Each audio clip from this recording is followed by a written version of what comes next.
नमस्कार, मैं आस्था और आप देख रहे हैं बातें यूपी की। आइए शुरुआत करते हैं अपने खास कार्यक्रम यूपी दिस वीक की, पर उससे पहले नजरें हेडलाइंस पर। यूपी में एक दुकान से नहीं बिकेंगे पान मसाला और तंबाकू, खाद्य सुरक्षा आदेश लागू। मेरठ की मानसी माहेश्वरी की एनिमेशन फिल्म बनी हुड ने बाजी मारी, ला सीनेफ का तीसरा प्राइज जीता। बुंदेलखंड एक्सप्रेसवे पर लगेंगे सोलर पैनल, पैदा होगी 450 मेगावाट की बिजली। यूपी में बन रहा है एक और एक्सप्रेसवे, फरीदाबाद से जेवर इंटरनेशनल एयरपोर्ट तक की कनेक्टिविटी होगी आसान। गंगा में डॉल्फिन की बता सकेंगे सटीक संख्या, 9000 किलोमीटर सर्वे के बाद इजाद की परफेक्ट तकनीक। आईआईटी कानपुर में DIA-COE की हुई स्थापना, DRDO और संस्थान के वैज्ञानिक करेंगे रक्षा तकनीकियों पर शोध। सिगरेट से तनाव दूर करने की लत से दिल का रोग पाल रहे युवा, अध्ययन में हुआ खुलासा। और अब खबरें विस्तार से। यूपी में अब ना ही एक दुकान में पान मसाला और तंबाकू बेचा जा सकेगा और ना ही एक फैक्ट्री परिसर में इन दोनों का निर्माण या फिर पैकेजिंग की जा सकेगी। इस संबंध में खाद्य सुरक्षा आयुक्त अनीता सिंह ने सभी मंडलायुक्तों और DM को जानकारी भेजी है। प्रतिबंध 1 जून से लागू हो गया है। खाद्य सुरक्षा एवं मानक अधिनियम 2006 के अंतर्गत खाद्य सुरक्षा एवं मानक विनियम के तहत किसी भी खाद्य पदार्थ में तंबाकू और निकोटीन को एक अवयव के रूप में प्रयोग किया जाना प्रतिबंधित किया गया है। खाद्य सुरक्षा एवं औषधि प्रशासन विभाग के संज्ञान में आया है कि पान मसाला के पाउच के साथ ही तंबाकू के पाउच भी बेचे जा रहे हैं और उनका स्टॉक किया जा रहा है, जो कि सुप्रीम कोर्ट द्वारा एक केस की सुनवाई में पारित आदेश में ऐसे निर्माण और पैकेजिंग व बिक्री पर प्रतिबंध लगाया गया था। लेते हैं आज की दूसरी खबर। मेरठ की मानसी माहेश्वरी की एनिमेशन फिल्म बनी हुड का जलवा कांस में छाया हुआ है। एक निर्देशक के रूप में उनके काम को अब पूरी दुनिया ने सराहा है।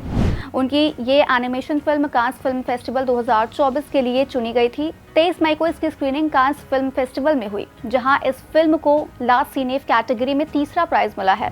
मेरठ से शुरुआती पढ़ाई के बाद मानसी ने निफ्ट दिल्ली से अपनी आगे की पढ़ाई की है। कोरोना के समय उनका झुकाव रचनात्मकता की तरफ हुआ, जिसके बाद उन्होंने स्टॉप मोशन एनिमेशन में अपनी पढ़ाई की। मानसी का ये प्रेम उनको UK के national film and television school में मोटर्स प्रोग्राम डायरेक्टिंग एनिमेशन की तरफ ले गया। यहाँ केवल 10 छात्रों में मानसी का चयन हुआ था।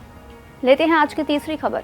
लोकसभा चुनाव के बाद अब योगी सरकार बुंदेलखंड एक्सप्रेसवे को सोलर एक्सप्रेसवे बनाने का काम तेजी से आगे बढ़ाने जा रही है। इसके जरिए 450 मेगावाट सौर ऊर्जा का उत्पादन होगा और पहले चरण में 250 करोड़ रुपए का निवेश होगा। निजी सार्वजनिक सहभागिता के आधार पर इस योजना को अब जल्द शुरू कराया जाएगा। उत्तर प्रदेश एक्सप्रेसवे औद्योगिक विकास प्राधिकरण यानी यूपीडा बोर्ड ने निवेश कंपनियों के चयन के लिए बिड डॉक्यूमेंट को मंजूर कर दिया है। इसके बाद इसे औद्योगिक विकास आयुक्त व मुख्य सचिव की अध्यक्षता वाली कमेटी ने भी मंजूरी दे दी है। बुंदेलखंड एक्सप्रेसवे 296 किलोमीटर लंबा है। इसको यूपी के पहले सोलर एक्सप्रेसवे बनाने की योजना है। इसके दोनों ओर उपलब्ध जमीन पर सोलर पैनल लगेंगे। इससे एक इनोवेटिव एवं सस्टेनेबल इंफ्रास्ट्रक्चर परियोजनाओं का विकास होगा। लेते हैं आज की चौथी खबर।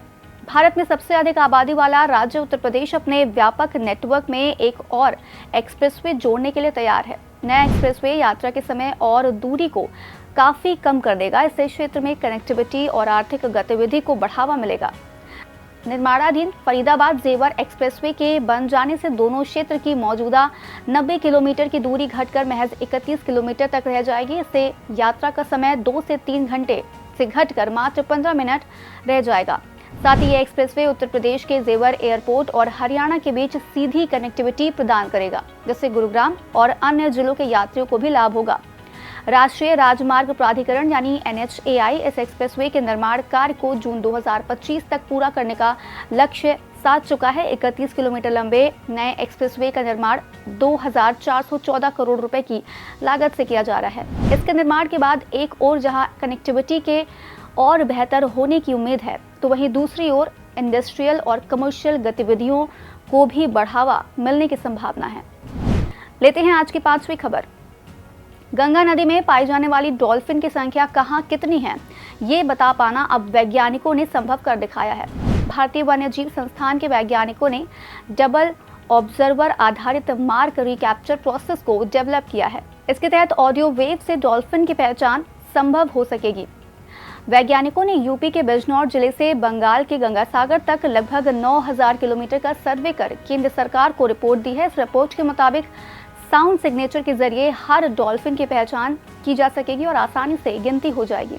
बता दें कि डॉल्फिन सांस लेने के लिए पानी की ऊपरी सतह पर आती है और फिर गोते लगाती रहती है। ऐसे में इनकी गिनती करना मुश्किल होता है। वैज्ञानिक लंबे समय से डॉल्फिन की गिनती की तकनीक ढूंढ रहे थे और अब उन्हें इसमें सफलता हासिल हुई है। लेते हैं आज की अगली खबर। IIT कानपुर ने रक्षा अनुसंधान और विकास संस्थान यानी DRDO के सहयोग से DRDO उद्योग अकादमी उत्कृष्टता केंद्र यानी DIACOE की स्थापना की है। अब DRDO और IIT के वैज्ञानिक यहां पर रक्षा की तकनीकियों पर नई रिसर्च करेंगे। ये केंद्र अनुसंधान और विकास क्षेत्रों में केंद्रित अनुसंधान का नेतृत्व करेगा। इसमें पतली फिल्मों पर उपकरणों और प्रणालियों के निर्माण के लिए फ्लेक्सिबल सबस्ट्रेट्स पर प्रिंटिंग, सामग्री चयन और डिजाइन में मौलिक योगदान प्रदान करने के लिए एडवांस नैनो मटेरियल्स के साथ ही अनुप्रयोगों के लिए प्रौद्योगिकी विकसित करने के लिए बायो इंजीनियरिंग शामिल है। लेते हैं आज की 7वीं और आखिरी खबर। तनाव होने पर सिगरेट फूंकने की जो आदत है ये बेहद खतरनाक है। एक तो तनाव से रिसने वाले हार्मोन से खून की नलियों को नुकसान होता है और उस पर सिगरेट पी ले तो ये नुकसान दोगुना हो जाता है। सबसे अधिक नुकसान हृदय को होता है। लीवर, गुर्दा समेत दूसरे अंग भी इससे प्रभावित होते हैं। ये खुलासा LPS कार्डियोलॉजी इंस्टीट्यूट के अध्ययन में हुआ है। 2 साल के इस अध्ययन में 20 से 40 साल के 20,000 रोगियों की आदतों, खान-पान और लाइफस्टाइल का ब्यौरा शामिल किया गया है। युवाओं में हाई ब्लड प्रेशर, हृदय रोग के केस तेजी से बढ़ रहे हैं। औसत 1000 रोगियों के प्रति OPD में 40% युवा होते हैं। 5 साल से रोगियों की संख्या में गुणात्मक वृद्धि भी हुई है। और अब चलते चलते एक नजर डाल लेते हैं देश दुनिया की कुछ अन्य अहम खबरों पर। हाल ही में टाइम मैगजीन ने दुनिया की सबसे प्रभावशाली कंपनियों की लिस्ट जारी की है। 2024 की इस वार्षिक सूची में 3 भारतीय कंपनियों को जगह दी गई है, जिसमें Reliance industries limited, Tata group और सीरम इंस्टीट्यूट ऑफ इंडिया को शामिल किया गया है। रिजर्व बैंक ऑफ इंडिया ने RBI रिटेल डायरेक्ट का मोबाइल ऐप लॉन्च किया है। इसके जरिए रिटेल निवेशक गवर्नमेंट सिक्योरिटीज को ऑनलाइन खरीद और बेच सकते हैं।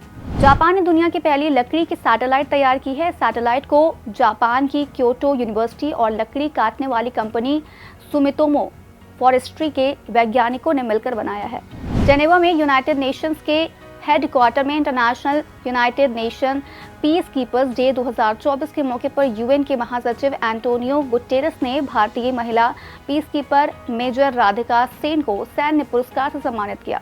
Private space technology startup Agnikul Cosmos ने रॉकेट अग्निबाण यानी सब orbital tech demonstrator sorted 01 launch किया है। इस रॉकेट को सतीश धवन स्पेस सेंटर में देश के पहले और इकलौते प्राइवेट लॉन्च पैड से लॉन्च किया गया है। तो बस आज कार्यक्रम में इतना ही। कार्यक्रम में दी गई जानकारी आपको कैसी लगी कमेंट सेक्शन में जरूर बताइएगा। ऐसी ही और खबरों के लिए देखते रहें और करते रहें बातें यूपी की।